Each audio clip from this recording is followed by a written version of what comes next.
Part 2 of How to Get Sober and how AA and these 12-step programs oppose anyone's ability to get sober. Part 2 is shedding this crippling, powerless, and victimhood mentality. Out of all of the lies and deceitfulness of AA and its counterpart programs, the forced idea that you are powerless is probably the biggest, most self-destructive, and disastrous of them all. I'm not going to get into the is it a disease, not a disease debate here. That can be its own other series. Whether you think it's a disease or not doesn't matter. Call it whatever you want. But you are in no way, no shape, no form, powerless. Jim Battle brings up an excellent point on this subject. He says, take somebody who truly suffers from a disease that they're powerless to, like cancer, which AA members love to compare their disease to. Sit them at a table and put $1 million in front of them and say, hey, stop having that cancer for 24 hours and this $1 million is yours. It will not happen. Take somebody who is addicted to drugs or alcohol and put them in that same seat and tell them, hey, you don't take that next drink or take that next hit and that $1 million is yours. I can guarantee you, no matter how callous the addict or alcoholic, they will control their intake.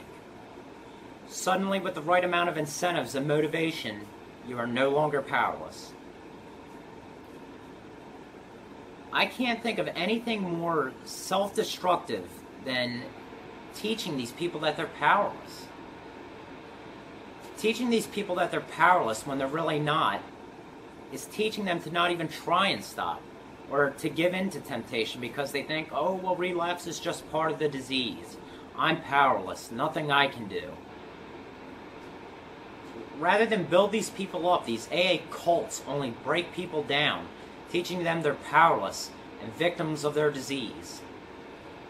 A huge reason why I tell people to avoid AA and these NA programs is when you see someone that's growing confidence, when you see someone that thinks they can beat their addiction, these members will break them back down with constant reminders that, oh, well, you're powerless.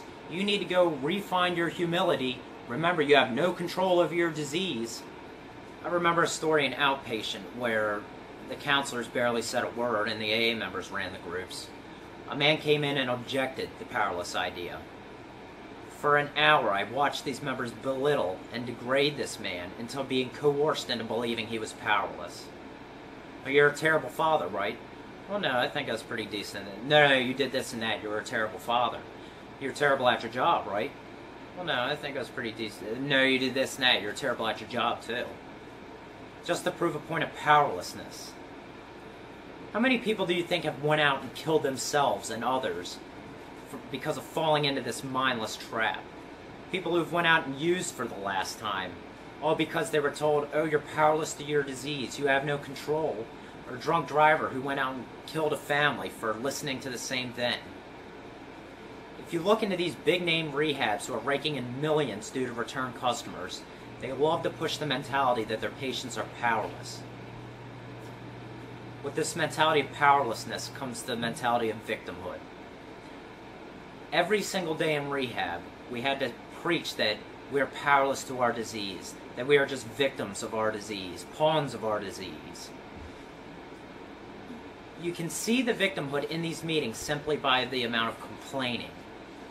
I remember a story a girl shared in one meeting of her life at home with her parents, who let her back in after 2 weeks of being sober.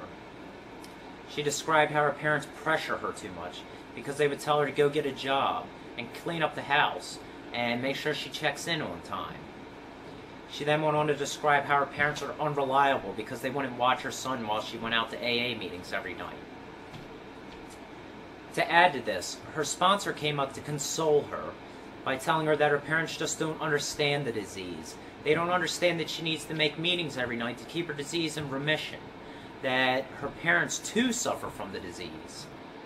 These AA and 12-step programs play on the mindset that because of their disease that the whole world is out to get them, that they were dealt a bad hand, that unfortunate things only happen in their life.